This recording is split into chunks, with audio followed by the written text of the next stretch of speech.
الرجیم بسم اللہ الرحمن الرحیم لقد خلقنا الانسان فی احسن تقویم بسم اللہ الرحمن الرحیم ان الدین عند اللہ الاسلام صدق اللہ العظیم۔ اسٹیج پر تشریف فرما قابل احترام علماء کرام، دانشوران قوم و ملت اور اس علاقے سے آئے ہوئے باغیور سخی ایثار و قربانی دینے والے محترم بھائیوں اور دوستوں، اس وقت ہم ایک تاریخ ساز کانفرنس میں شریک ہیں جس کا عنوان ہے دین بچاؤ اور نسل بچاؤ۔ اس سلسلے میں جو پہلی بات مجھے کہنی ہے وہ یہ ہے کہ دین محفوظ ہے، دین اٹل ہے، دین کی حفاظت خود اللہ تعالیٰ نے اپنے ذمے لی ہے۔ ہاں، اگر کوئی بات کہی جا سکتی ہے تو وہ یہ ہے کہ اس دین پر عمل نہ کرنے کی وجہ سے مسلمان کل بھی خطرے میں تھا، آج بھی ہے اور آئندہ بھی رہے اگر اس دین پر ہم نے عمل نہیں کیا۔ دین کا اصل مفہوم ہے طریقہ اور مسلک کی، اور اس مسلک کا نام اسلام ہے۔ اللہ تعالیٰ نے اسلام میں زندگی کے تمام مسائل، تمام امور اور تمام جتنے بھی معاملات ہو سکتے ہیں اس کی واضح نشاندہی کی ہے، اس کی واضح تعلیمات ہم کو بخشی ہے۔ اسلام کے تعلق سے ہمارا ایک معاشی نظام ہے، ایک معاشرتی نظام ہے، ایک سیاسی نظام ہے، ایک اخلاقی نظام ہے۔ ان ہول زندگی کے جتنے بھی مسائل ہو سکتے ہیں اس کا حل اسلام ہمیں پیش کرتا ہے۔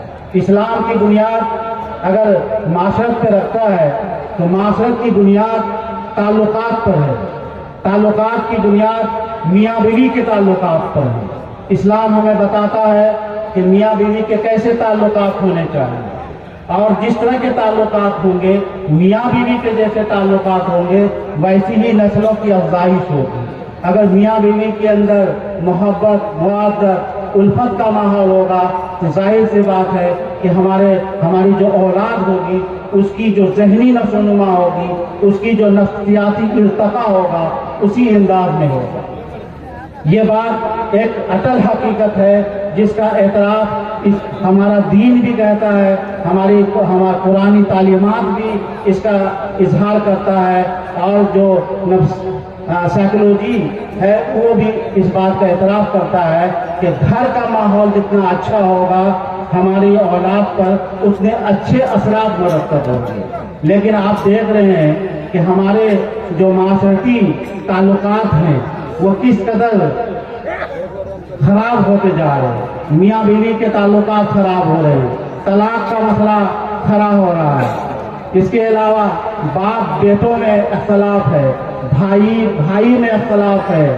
باپ جس کو اللہ کے رسول نے جنت کا دروازہ کہا، ماں جس کے بارے میں کہا کہ اس کے قدموں کے نیچے جنت ہے، لیکن اس رجوع اور اعتراف کے آپ نے دیکھا ہوگا کہ جب بیٹا علادہ ہو جاتا ہے وہ گوشت، مچھلی، انڈا کھاتا ہے، اور اس کا ضعیف ماں باپ اس کو ٹکٹکی لگا کر دیکھتا ہے۔ جاڑوں کے سیزن میں آپ نے دیکھا ہوگا کہ جوان بیٹا اور اس کی بہو گھروں کے اندر سوتا ہے، اور اس کے جو بوڑھے ماں باپ ہیں وہ باہر میں گھاس پر چٹائی بچھا کر، چٹائی اور بورا سے گھیر کر اس میں وہ سوتے ہیں۔ رات میں جب وہ کھانسی کرتے ہیں اور بلغم جب آنگن میں پھینکتا ہے تو صبح جب اس کی بہو اٹھتی ہے جھاڑو لے کر تو 100 گالیاں اپنے ساس سسر کو دیتا ہے۔ یہ اسلامی تعلیمات کے بالکل ہی خلاف ہے۔ اس کے علاوہ آپ دیکھیں گے کہ ہمارے یہاں اسلام میں، قرآن و حدیث میں معیشت کی بھی تعلیم ہے، اور معیشت کی تعلیم کی بین ثبوت یہ ہے کہ مسلمانوں پر زکوٰۃ فرض ہے، زکوٰۃ اہل نصاب ہی دے سکتا ہے۔ تو اسلام یہ چاہتا ہے کہ مسلمان دینے والا بنے، لینے والا نہ بنے۔ زکوٰۃ کا یہ پیغام ہے کہ مسلمان دینے والا بنے، لینے والا نہ بنے۔ لیکن مسلمانوں کی جو حالت زار ہے آپ اس کا موازنہ کیجئے گا، مشاہدہ کیجئے گا. آپ کسی محلے میں جائیں گے تو آپ دیکھیں گے کہ اس کے گھروں کے چھپر ٹوٹے ہوئے ہیں، اس کی تختیاں گری ہوئی ہیں. دروازے پر سے آنگن کا نظارہ آپ کو نظر آئے گا.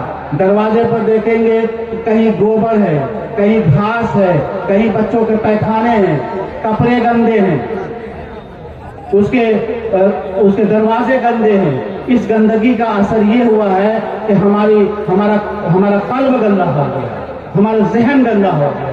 جبکہ اسلام کہتا ہے کہ صفائی نصف ایمان ہے. ہمارے دلوں میں اخلاقی صورتحال یہ ہے کہ ہم چھوٹی چھوٹی باتوں پر بھائیوں سے جھگڑے کرتے ہیں، ہمارے تعلقات خراب ہیں، رشوت خوری عام ہے، شراب نوشی عام ہے، ہمارے دلوں میں شقاوت ہے، سخاوت ہمارے دلوں سے محفوظ ہو گئی ہے. لیکن آج کے اس اجتماع میں یہ بات ثابت ہو گئی ہے کہ یہاں کی قوم، یہاں کی ملت سخی ہے، اور جس نے آپ نے اس کا عملی مظاہرہ بھی کیا ہے. لیکن عمومی طور پہ آپ دیکھیں گے تو سخاوت ہے. تو اس چیز کو اسلام کہتا ہے کہ اس چیز سے دستبردار ہونا چاہیے اور مسلمانوں کو سخی ہونا چاہیے. میں اخلاقی صورتحال کی ایک مثال بار بار دیتا ہوں. آپ ارریہ کوٹ میں 2 محلے ہیں. ایک محلے کا نام اوم نگر ہے اور ایک محلے کا نام اسلام نگر ہے. کتنا خوبصورت نام ہے. آپ اسلام نگر کی گلیوں میں جائیں گے تو پتلی سکڑی تنگ گلیاں ملیں گی. آپ اوم نگر میں جائیں گے تو ان کی جو گلیاں ہیں کشادہ ہیں، 2 گاڑیاں آسانی سے آ جا سکتی ہیں. تو یہ گلیوں کی تنگی نہیں ہے، یہ دراصل ہمارے قلب کی تنگی ہے. ہمارے قلب تنگ ہو گئے. تو اسلام کہتا ہے کہ ہمارا دل فراخ ہونا چاہیے، ہمارے اندر سخاوت ہونی چاہیے. اسی طرح آپ اگر سیاسی بات کریں، سیاست میں ایک امیر ہوتا ہے، اس کی اطاعت اسلام میں فرض ہے، جس کا بیان ثبوت قرآن میں بھی ہے، حدیث میں بھی ہے. جب 3 آدمی نکلے تو اس میں ایک امیر بنانا چاہیے، اس امیر کی اقتداء میں سفر ہونی چاہیے. اسلام کہتا ہے کہ اگر کسی نے اجتماعیت کا کلاوہ پھینک دیا گلے سے اتار کر تو وہ نصرانی مرے یا عیسائی مرے. تو اجتماعیت اور سیاست یہ انسان کی ضرورت ہے. یہ تمام جو خرابیاں ہیں اس کی اصل وجہ یہ ہے کہ ہم دین سے بے بہرا ہو گئے. دین ایک طریقے کا، ایک مسلک کا نام ہے اور اسلام زندگی کے تمام شعبوں میں ہماری رہنمائی کرتا ہے. ضرورت اس بات کی ہے کہ اس رہنمائی سے ہم اپنی انفرادی اور اجتماعی زندگی کو استوار کریں. یہاں جو کچھ دیکھنے کو ملا ہے اس سے یہ امید بنتی ہے کہ ہم اس نبی رحمت کی امت ہیں اور وہ جذبہ اور وہ تعلیم ہمارے سینوں میں آج بھی محفوظ ہے. اگر ہم تھوڑی سی کوشش کریں تو اس قوم کی تشکیل دوبارہ ہو سکتی ہے اور ہم اپنے عمل سے، اپنے فعل سے، اپنی تحریر سے، اپنی تقریر سے وہ عظمت رفتہ دوبارہ حاصل کر سکتے ہیں جو مدنی زمانے کا ایک مثالی دور جو ہمارے سامنے ہے کتابوں میں. ہم آخری میں اپنے نوجوانوں سے بات کرنا چاہتے ہیں. نوجوان ایک قوت کا نام ہے، نوجوان ایک طاقت کا نام ہے. مسلمان اگر ٹھان لے تو حالات کا رخ بدل سکتا ہے. لیکن مسئلہ یہ ہے کہ آج کا نوجوان بے مقصدیت کا شکار، بے مقصدیت کے زہر نے اس کے پورے جسم میں سرایت کر چکا. کوئی مقصد نہیں ہے، کوئی ویژن نہیں ہے، کوئی پالیسی نہیں ہے. بے یار و مددگار وہ ادھر ادھر بے مسلک کاموں میں صرف کر رہے ہیں. ان کو شاہ رخ خان یاد ہے، اس کو عامر خان یاد ہے، اس کو جعفر بن طیار یاد نہیں ہے، اس کو طارق بن زیاد یاد نہیں ہے، اس کو معلوم بھی نہیں ہے کہ طارق بن زیاد کون تھے، مصعب بن عمیر کون تھے.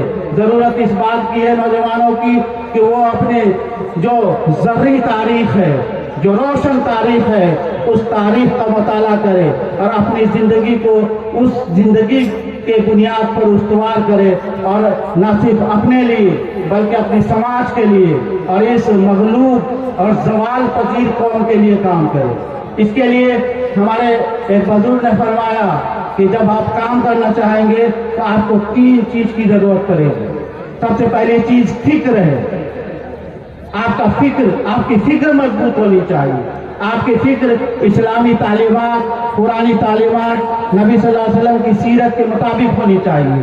آپ کی سوچ، آپ کا جذبہ، آپ کی خواہشیں، آپ کی تمنائیں، آپ کا مقصد، وہ سب کچھ اس تعلیم کی بنیاد پر ہونی چاہیے، اور اسی بنیاد پر آپ کی فکر بننی چاہیے، اور اسی بنیاد پر آپ کا پرسنالٹی ڈیولپمنٹ ہونا چاہیے۔ دوسری چیز جو بہت ضروری ہے وہ جذبہ ہے۔ اگر جذبہ نہیں ہے تو آپ مردے کے مانند ہیں۔ جذبے کی ضرورت ہے، حوصلے کی ضرورت ہے، جوش کی ضرورت ہے۔